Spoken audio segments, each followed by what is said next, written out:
आज हम पढ़ने जा रहे हैं उत्प्रेरकों के अन्य प्रकार।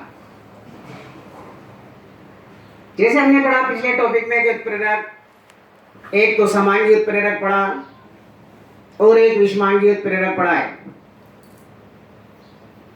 आज हम पढ़ने जा रहे हैं उत्प्रेरकों के अन्य कौन कौन से प्रकार हैं। इसमें पहला प्रकार है भाई धनात्मक उत्प्रेरक। धनात्मक उत्प्रेरक। धनात्मक उत्प्रेरक होते हैं ऐसे उत्प्रेरक जो रासायनिक अभिक्रिया के वेग को बढ़ा देते हैं, धनात्मक उत्प्रेरक कहलाते हैं। अर्थात इनकी उपस्थिति में रासायनिक अभिक्रिया अत्यंत तीव्र गति से संपन्न होती है। तो धनात्मक उत्प्रेरक क्या बताया हमने? वे उत्प्रेरक जो रासायनिक अभिक्रिया के वेग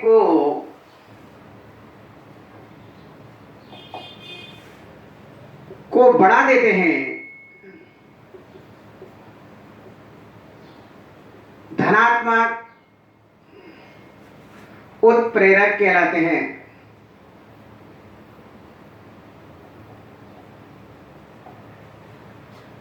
जैसे हैबर विधि द्वारा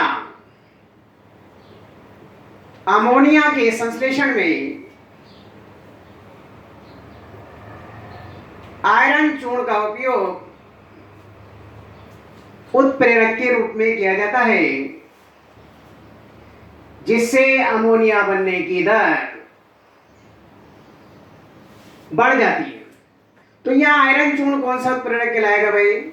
धनात्मक उत्प्रेरक कहलाएगा, क्योंकि इसकी उपस्थिति में अमोनिया बनने की दर बढ़ जाती है। तो यहां ये क्या कहलाएगा? धनात्मक उत्प्रेरक कहलाएगा। इसी तरह से जब सल्फर डाइऑक्साइड गैस का हम ऑक्सीकरण प्लेटिनम उत्प्रेरक की उपस्थिति में करें तो ये भी SO3 के बनने की दर को बढ़ा देता है। तो ये भी क्या कहलाएगा? प्लेटिनम क्या कहलाएगा? धनात्मक उत्प्रेरक कहलाएगा। यानी कि वे उत्प्रेरक जो रासायनिक अभिक्रिया के वेग को बढ़ा देते हैं, धनात्मक उत्प्रेरक कहलाते हैं। और इन उत्प्रेरक की उपस्थिति में उत्पाद बनने की दर बढ़ जाती है। यह हुआ भाई धनात्मक उत्प्रेरक। दूसरा हम पढ़ने जा रहे हैं ऋणात्मक उत्प्रेरक। ऋणात्मक उत्प्रेरक वे उत्प्रेरक जो रासायनिक अभिक्रिया के वेग को कम कर देते हैं, क्या कहलाते हैं? ऋणात्मक उत्प्रेरक कहलाते हैं। अर्थात इनकी उपस्थिति में उत्पाद बनने की दर कम हो जाती है, ऋणात्मक उत्प्रेरक कहलाते हैं। जैसे क्लोरोफॉर्म जो है, ये वायु की उपस्थिति में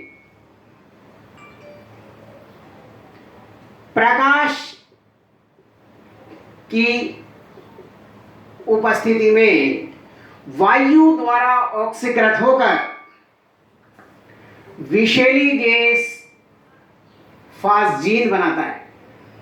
विषैली गैस क्या बनाता है? विषैली गैस फास्जीन बनाता है। यदि इस अभिक्रिया में हम एथेनॉल थोड़ी मात्रा में डाल दें तो इस फास्जीन बनने की दर कम हो जाती है। तो यहां ये कौन सा उत्प्रेरक कहलाएगा? ऋणात्मक उत्प्रेरक कहलाएगा।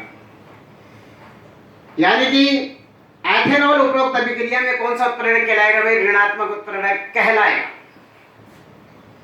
तो यह इसकी उपस्थिति में क्लोरोफॉर्म का जो ऑक्सीकरण है वो मंद हो जाता है और फास्जीन बनने की दर कम हो जाती है। तो यहाँ रासायनिक अभिक्रिया का वेग क्या हो रहा है? इस अभिक्रिया में कम हो रहा है, जिससे उत्पाद कम मात्रा में प्राप्त हो रहा है। इसी तरह से यदि सोडियम सल्फाइड ये वायु द्वारा ऑक्सीकृत होकर Na2SO4 सोडियम सल्फेट बना देता है, सोडियम सल्फेट में ऑक्सीकृत हो जाता है।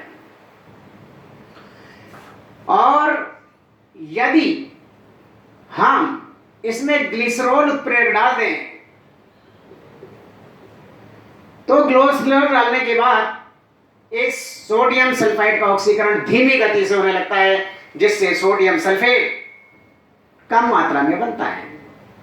तो यहां इन दोनों अभिक्रिया में देख लीजिए, एथिल अल्कोहल और यहां ग्लिसरॉल ऋणात्मक उत्प्रेरक का कार्य कर रहा है, क्योंकि इनकी उपस्थिति में रासायनिक अभिक्रिया का वेग कम हो रहा है, उत्पाद कम मात्रा में बन रहे हैं।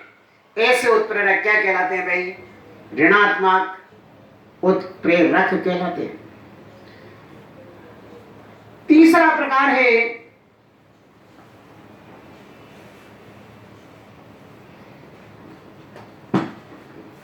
स्वतः उत्प्रेरक।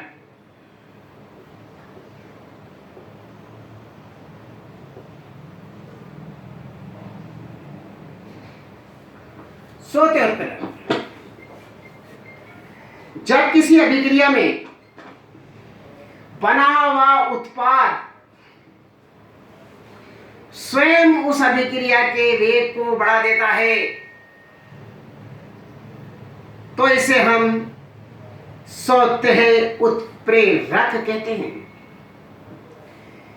यानी कि जब किसी रासायनिक अभिक्रिया में जब किसी रासायनिक अभिक्रिया में बना उत्पाद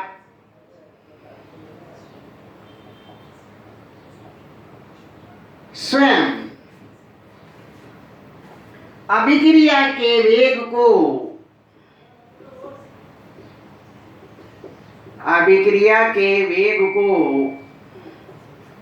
परिवर्तित कर देता है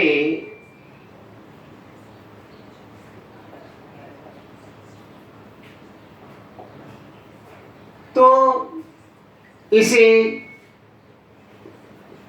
स्वतः उत्प्रेरक कहते हैं। जैसे एथिल एसीटेट का जब हम जलावरण कराते हैं, ये एथिल एसीटेट, इस एथिल एसीटेट का जब हम जलावरण कराते हैं तो यह अभिक्रिया प्रारंभ में अत्यंत मंद गति से संपन्न होती है, लेकिन जब इस अभिक्रिया में एसिटिक एसिड का निर्माण हो जाता है तो बना हुआ एसिटिक अम्ल उत्प्रेरक का काम करता है। यानी कि ये बना हुआ उत्पाद ये उत्प्रेरक के रूप में काम करता है और ये कहलाता है स्वतः उत्प्रेरक। तो जब हम एथिल एसीटेट का जलावरण कराते हैं तो एसिटिक एसिड और एथेनॉल बनता है, लेकिन प्रारंभ में यह अभिक्रिया अत्यंत मंद गति से होती है। लेकिन एक बार जब एसिटिक एसिड बनना प्रारंभ हो जाता है तो एथिल एसीटेट का जलावरण तेजी से होने लगता है, क्योंकि इस अभिक्रिया में बना हुआ एसिटिक अम्ल स्वयं उत्प्रेरक का कार्य करने लगता है। इसे हम कहते हैं स्वतः उत्प्रेरक। पहला उत्प्रेरक पढ़ा अपन ने धनात्मक उत्प्रेरक, जो रासायनिक अभिक्रिया के वेग को बढ़ा रहा था। नंबर 2 ऋणात्मक उत्प्रेरक, वह उत्प्रेरक जो रासायनिक अभिक्रिया के वेग को घटा देता है। तीसरा स्वतः उत्प्रेरक, जब किसी रासायनिक अभिक्रिया में बना हुआ उत्पाद अभिक्रिया के वेग को परिवर्तित कर देता है तो इसे हम कहते हैं स्वतः उत्प्रेरक। चौथा है प्रेरित उत्प्रेरक।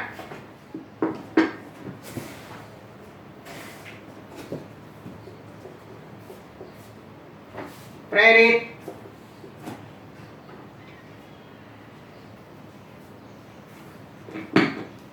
पहले इसकी डेफिनेशन लिख लें। ऐसी अभिक्रियाएं जिसमें उत्प्रेरक के रूप में कोई भी पदार्थ नहीं मिलाया जाता है, यानी कि लिखिए ऐसी अभिक्रियाएं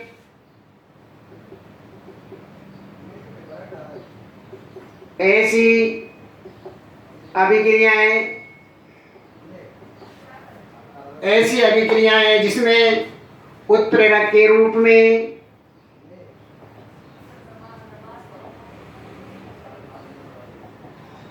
कोई भी पदार्थ नहीं मिलाया जाता है,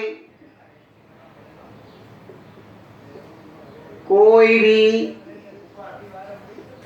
पदार्थ नहीं मिलाया जाता है, परंतु अभिक्रिया का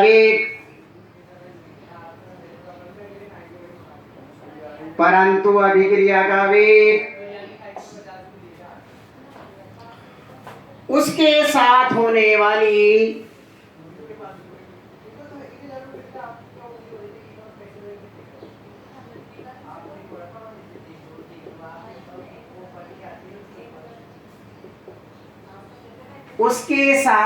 वाली दूसरी अभिक्रिया के प्रेरण से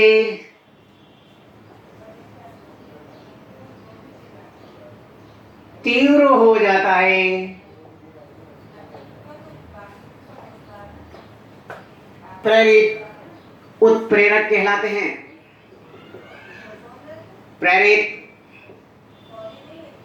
उत्प्रेरक कहलाते हैं। इसके देखिए आप ये भी कह सकते हैं, जब एक अभिक्रिया किसी दूसरी अभिक्रिया के लिए उत्प्रेरक का कार्य करती है तो इसे हम उत्प्रेरित उत्प्रेरक कहते हैं। जैसे जब हम सोडियम सल्फाइड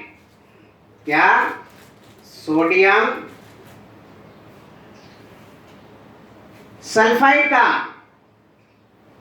वायु द्वारा ऑक्सीकरण करते हैं तो ये सोडियम सल्फेट में ऑक्सीकृत हो जाता है।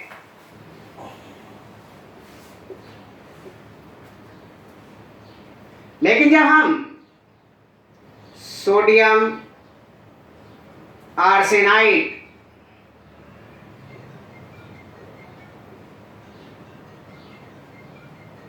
का वायु द्वारा ऑक्सीकरण करते हैं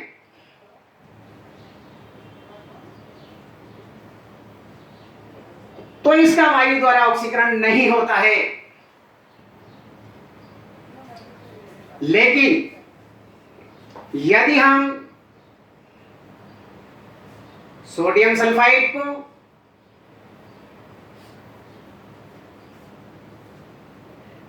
सोडियम आर्सेनाइड के साथ मिलाकर इसका ऑक्सीकरण करें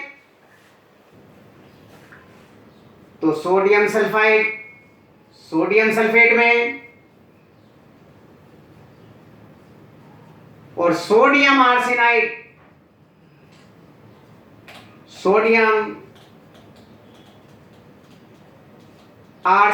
में ऑक्सीकृत हो जाता है। अर्थात यहां पहली अभिक्रिया दूसरी अभिक्रिया के लिए उत्प्रेरक का कार्य करती है। ऐसे उत्प्रेरक हुए भाई प्रेरित उत्प्रेरक हुए।